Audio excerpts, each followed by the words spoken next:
This episode is supported by MonsterJoysticks.com. Level up your Raspberry Pi with our all-in-one arcade kit using genuine Sanwa arcade parts.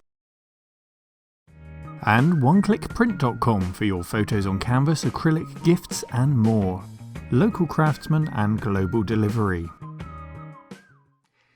Hello cave dwellers, welcome into the cave for this, the third and final therapy session with the Amiga 600. A machine that I, and this is not too strong a word to use, hated for many years. And this is my attempt to connect with it and to get to know it and to try and get to like it. I explained why in episode 1.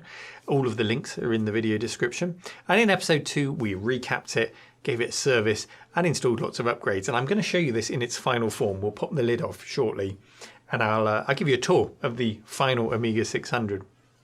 But before we do, we're going to be joined by lots of friends today who I know already love the Amiga 600. So they're trying to help me with this process. The first person we're going to see is Vicky, our good friend Pixel Vixen, another YouTuber who's going to explain why she loves the Amiga 600. And then later I'll be joined by Mark from Mark Fixes Stuff and Mean Machine Dean. And we're just going to celebrate this machine. And at the end of it, I can give you my conclusion. I can tell you if the therapy's been successful, if it's all been worth the money, or if I need many more sessions on the couch. So let's pop over to Japan and hear Vicky's opinion, and we'll pick it up from there. Over to you, Vicky. So why do I feel that the Amiga 600 gets a bit of an unfair rap? Well, I think the vast majority of people want to play games on an Amiga system that they remember from their youth, perhaps, or perhaps when they were a little bit older, but also to use packages like perhaps Deluxe Paint or maybe a bit of animation in Disney Animation Studio, and also Pro Tracker and Octamed. Those are the things that I see cropping up more and more on Twitter and social media in general of what people are using their Amigas to do. And I feel that the Amiga 600 is perfect for that. Its compact size means that you can leave it out on your desk so you don't have to put it away. Because if you've not had an Amiga 500 for some time, you'll be stunned at actually how big that thing is. It's also pretty cheap and easy to upgrade it to do the things that you will need to have on your Amiga to make it that bit easier to use, such as being able to easily swap files through the compact flash adapter on the side of the 600, which is not that easy to accomplish on an Amiga 500. So I feel that the Amiga 600 needs to be looked at in the perspective of what it is today. I think that it's a much better machine than is given credit for, and yes, it may not have compatibility with some flight sims and some other simulations. But I feel that if you just want to create music, swap your files easily between your PC or your Macintosh and your Amiga, and play the games that you used to love, crack out Deluxe Paint and create animations and sprites and much more, the Amiga 600 is just a great option that doesn't need to necessarily break the bank. So for me, I feel that the Amiga 600 gets looked at purely from the point of view of what it was when it was released, which was the wrong machine at the wrong time. And also these days everybody rattles on about specifications, but I always say it's what you do with your Amiga that counts. Anyway, I hope you found that interesting, and I hope you've enjoyed the beautiful sights of Japan. I'm off to explore the mountains that now sit behind me, and I guess that all that remains for me to say is back to you, Neil. There are a few bigger advocates for the Amiga 600 than Pixel Vixen. Vicky there, if you're not already subscribed to her YouTube channel, use the link in the video description. Go and give her a big RMC hug. Now, Vicky raises some really good points. I think there are a few who would argue that the Amiga 600 was the right machine at the right time when it came out. But she makes a very good point that it could be more relevant than ever in the present day than it ever was back then with a few upgrades. Especially if you're a creative like her, she makes that wonderful pixel art, and she mentioned that she uses the PCMCIA compact flash adapter to easily transfer files off. And this was a revelation. This I found really useful as part of this build, which we're going to look at now. And before we move on, other creative people that I've noticed use the A600, of course, is Hoffman, who came and did his DJ set with two A600s right here in the cave. Again, there's a link in the description if you missed that. A fantastic set of all his own music made on the A600 and then played back during that DJ set with two A600s and his mixing software. So, if it's good enough for those two, it's got to be good enough for me, surely. Let's take the lid off and let's have a look at what I've done to this and see it in action.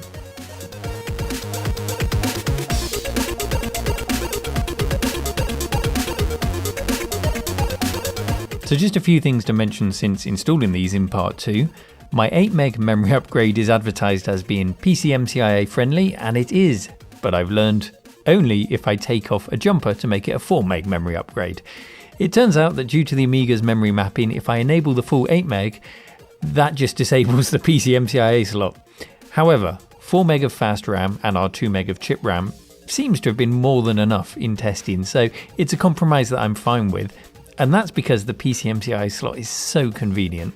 The SD card can be FAT32 formatted, meaning it can be used natively in Windows. There's no messing about with emulators to transfer files, and no, it's not fast, but it's super useful, as I'll show you, and it's not an option that's available to Amiga 500 owners, so bonus points for that capability.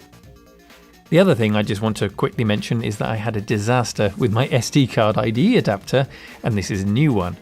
If I take it off, you can see that I've insulated the underside with some tape because it moves about, and I didn't notice mine had leaned onto a capacitor and shorted itself out, killing only the board thankfully and not the machine. A rookie mistake, I know, but learn from my errors, cave dwellers, and use protection. If I just put it back on here, make sure that's on and give it a wiggle, you can see what I'm talking about. There's just a little bit movement in the 90-degree adapter and then a little bit more in the reader itself, and that's enough for it to make contact. So since part 2, those are the only real changes of note that I wanted to show you, and now we'll get on to seeing the machine in use.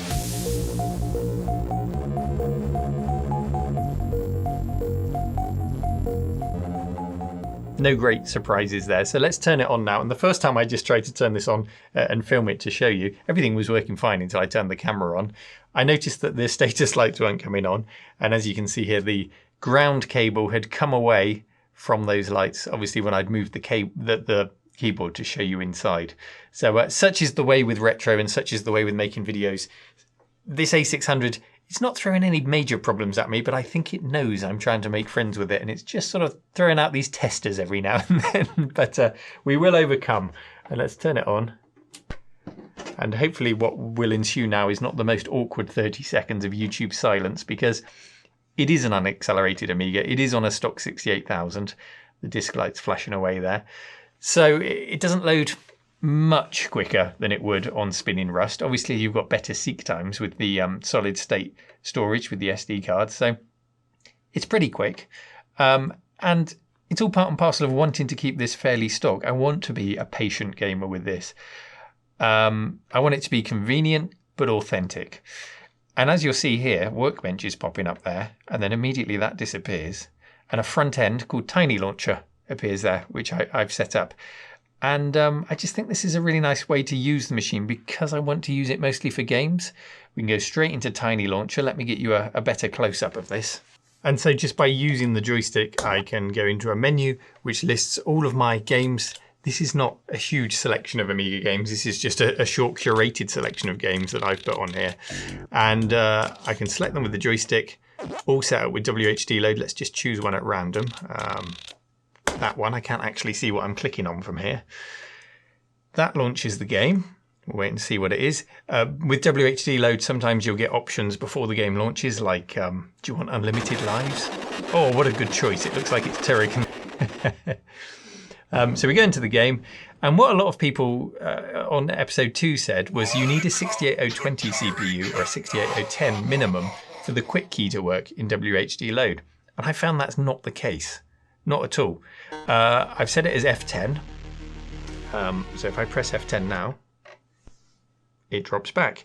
And actually, 90% of games, I would say, quit correctly with the stock 68,000 CPU. So it's not a game changer. As much as the 68020 or 10 would be nice when it comes to things like games that have decompression routines to more quickly load and decompress and get things moving, it's fine. I can quit with most games. Let's pick something else. What have we got? It's like Lucky Dip from this side of the TV screen. I haven't got a clue what I'm clicking on. The Addams Family. A really, really great platformer. So I can just dip in and out of games very quickly. And then when I'm done playing my games and I want to do something productive, like that ever happens, I hit escape and that drops us back to Workbench. Now, the really nice thing I mentioned is the compact flash card. I'll just show you that quickly. If I pop over here and slot it in, This kind of feels like witchcraft on the Amiga. You put in your FAT32 formatted SD card, it appears instantly, and then you can drag and drop what you want to or from it. In this case, the game Supercars 2, because I wanted to add that to my collection, takes about, I'd say, 10 seconds per megabyte to copy. So you wouldn't want to copy a huge library. You could leave it copying, but it would take all night to copy a huge library of games over. But if it's just one or two at a time, or if you're copying some pixel art back off, or some music you made in Octamed or whatever, Pro Tracker, it's magical. That's the best word for it. I love it. I love the fact that the A600 can do this, and it's a bit of a revelation to me. So a big tick in the box for the A600 there on my road to likability. Now, it is all about the games for me. That's why I've set it up to launch into Tiny Launcher.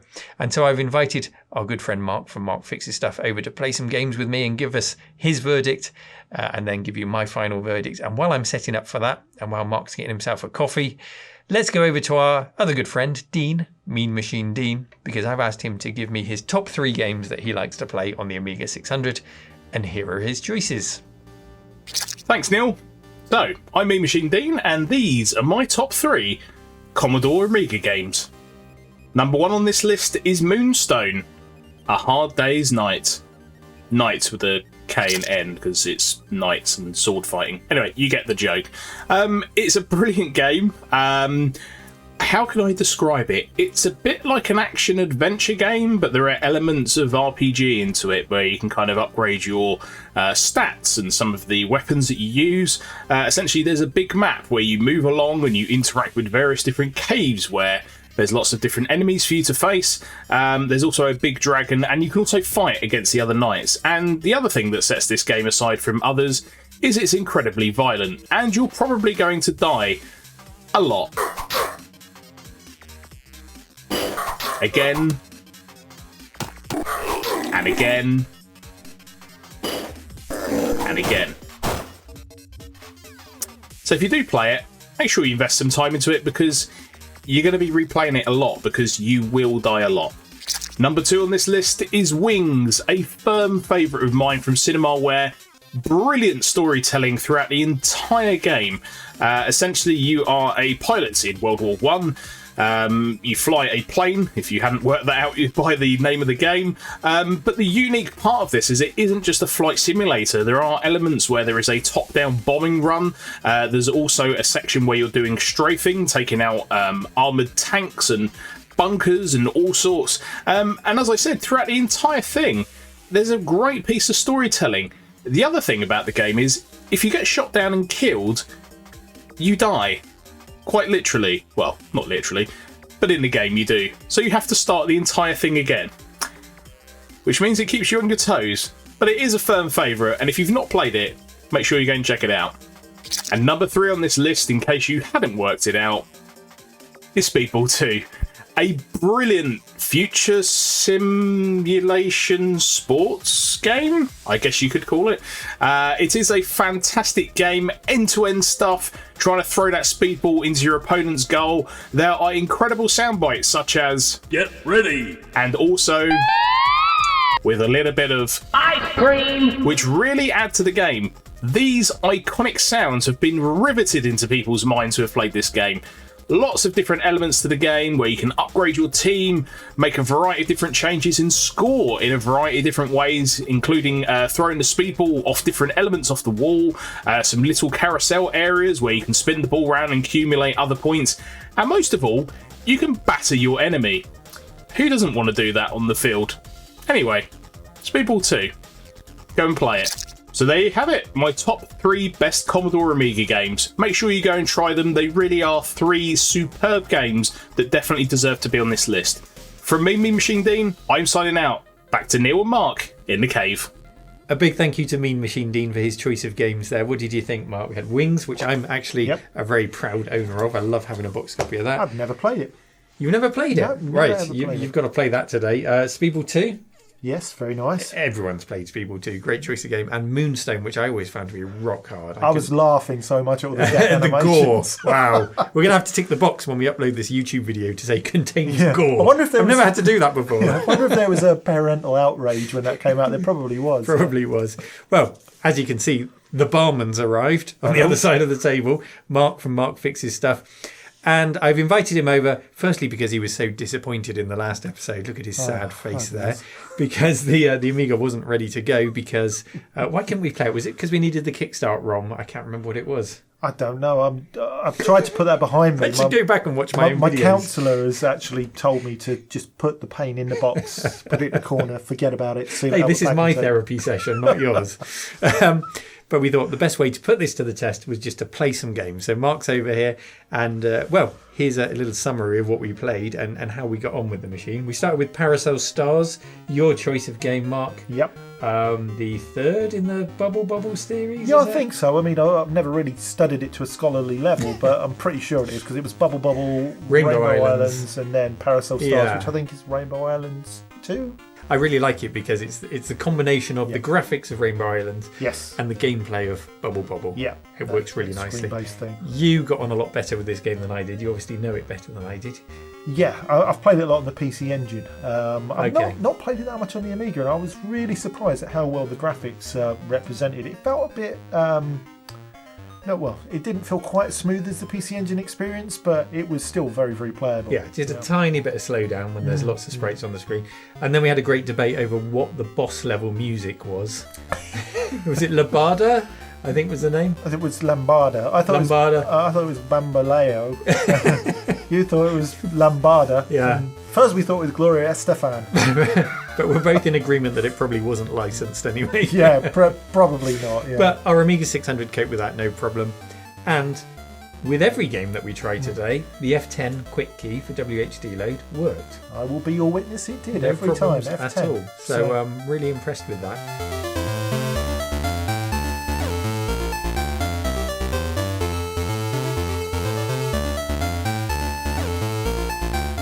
So, we went to our next game, which was Body Blows. Why we chose this game? We were just looking for head-to-head two-player games. I know back in the day, Body Blows got it reviewed quite well. People spoke quite highly of it. It looks really good. Doesn't hold up to the... Doesn't play very well. Doesn't play very well. No real head-to-head fighters play well, unless you go back to those 8-bit ones that have been upgraded, like IK Plus. IK Plus, classic. I think it's a great game. Be classic on a Casio calculator, though, wouldn't it? Yeah. It would. It's just pure And of course, fun. because of the single button, Body Blows plays a little bit like IK Plus in that you've got to press the direction and the button to pull off the move. But this is the era of Street Fighter 2. Yes. It just doesn't compete with that. It wasn't. It was a pale imitation of what was elsewhere available at the time. And you completely handed me my trousers. I did. And I was trying to spam all the buttons, and all I could get my character to do was basically shrug or squat on the floor. Yeah. You played as the big man. I played as the ninja. I think that's where you fell over. Yeah. So on to the next game. Again, no problems on our setup with that game. Loading times were good. Yep. We were able to quit from it back to our menu. It was good fun. It wasn't a great game, but it was good fun. And the next game we went on to did have an issue, and it was Chaos Engine. Chaos Engine, yeah. A classic, an absolute classic. I played it a lot on the CD32 up behind you, on my A500. Love it. My first experience of that was on the Atari ST, which, a few less colours, and the music and the sound wasn't quite as good, but essentially the same game, another top-down co-op 'em up, as it were. Yeah. But what happened? We got about, I don't know, a minute into the game. I went down to grab all of the coins and the upgrades before Mark could get to them. As usual. As usual. And then it froze. You can see on the screen here, the whole game froze. We did have a little freeze in Parasol Stars before the boss battle. Parasol Stars, it did freeze. But I think that was just loading. I think it was loading. Just it's loading probably the boss that level. massive The jump big sprite sprites, thing. Yeah, so I don't think that was an issue. So for a moment I thought Chaos Engine was doing the same, but it just didn't unfreeze. Our F10 key didn't quit back to the menu. Had to do the 3-finger salute to reset the Amiga. And don't know what happened there. So if anyone else out there has a similar setup and has had Chaos Engine freeze like that, let us know. I'd be interested to know if it's my setup or if it's a common problem. Yeah. Don't know. We didn't get far with Chaos Never froze Engine. on my Atari ST. Get out of here with your Atari ST. The next game we played was, the final game was Supercars 2. Supercars 2. I was a big fan of Supercars 1 and 2. 2 brought in The 2-player aspect? Or did it bring in the split screen 2-player? I can't remember if one had 2 players or not. I think it was split screen. Again, I can't remember. It's such a long time hold ago. Me to it. But good game. It's one of those games that starts off really slow and you've got to buy all the upgrades. And I did that pretty quickly. I threw all my money at engine upgrades. You threw all your money at missiles. Yeah, and then I threw all my missiles at not other cars. So before long, I was lapping you. Yeah. And I was the victor on that game. But I think we both had a lot of fun with that game. Yeah, it was good fun. I mean, it's another one of those games that has a long historical heritage, going through the Codemaster stuff on the Spectrum or the top-down simulator games. Building on Super Sprint, which is the top-down game which I always have trouble with because as soon as I go around a corner, all of a sudden I don't know which way I've got to turn. Yes, so you don't seem to have any trouble with that. No, I'm able to keep my compass. As you lapped true. me, zapped me, and left me for dust. Yeah. But it was a lot of fun. Yeah. So I think in the modern day, well, I'll give you my opinion after I've played a few more games because I've got the rest of the day to enjoy this with. Mark has to get back home, so I'm just going to carry on playing some games, and then I'll give you my final opinion on how I think the Amiga 600's come along and if I need any more therapy with it. Neil's final thoughts. If the A600 doesn't give me a need for more therapy, then he certainly will.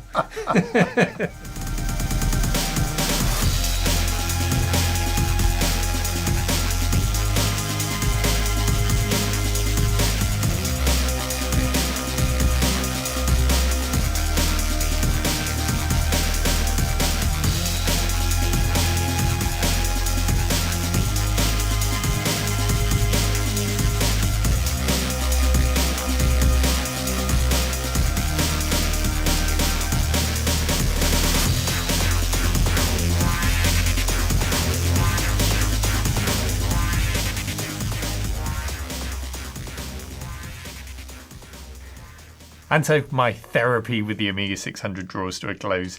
Has my mind been changed on the machine? That's the big question. And I think you probably already know the answer to that. You've seen me having so much fun with it today. Shortly after Mark left, Ms. RMC, Lily, came to visit. For some reason, she put the Christmas tunes on at the other end of the studio. And I just found myself dipping in and out of Amiga games with no technical issues whatsoever, completely engrossed in the system. And it must have been something to do with the Christmas tunes because I was transported back to being a 13 or a 14-year-old, just having nothing but pure fun and joy with my Amiga in front of me. My assessment of its inadequacies on release remains true, and the more people I speak to, the more I find actually completely agree with that sentiment. But in the modern day, now I've had time to use it. Now I've had time to upgrade it and make it something convenient in the modern day while keeping it fairly stock. I would go so far as to say, and this is a big statement from me, I would go so far as to say if you were an Amiga 500 owner like me back in the day, actually this is the better option. So long as you get it recapped, because they are suicidal capacitors in there, it's a far more convenient machine. You'll get just as much enjoyment out of it. I can't believe that I've swung this far from the beginning of the series of hating it to actually recommending it over an A500, but here we are. That's my conclusion, and I think that's how we're going to end this series. This is probably the last video that you'll see from this cave based on a system before I start boxing up the cave and move into the new cave. Yeah, I found a new cave. I'm going to tell you all about it in some upcoming videos. I'm going to vlog the experience of moving there because it's going to be a Herculean effort to get everything, not just here, but in the attic space, moved over there. And then I'll tell you all about my plans for 2021. RMC is going to be very exciting next year. More of the same, but a lot more beside on top of it. Can't wait to show you. I hope you've enjoyed exploring the Amiga 600 with me over these last 3 episodes. And I'll see you soon. Take care. Bye-bye, everyone.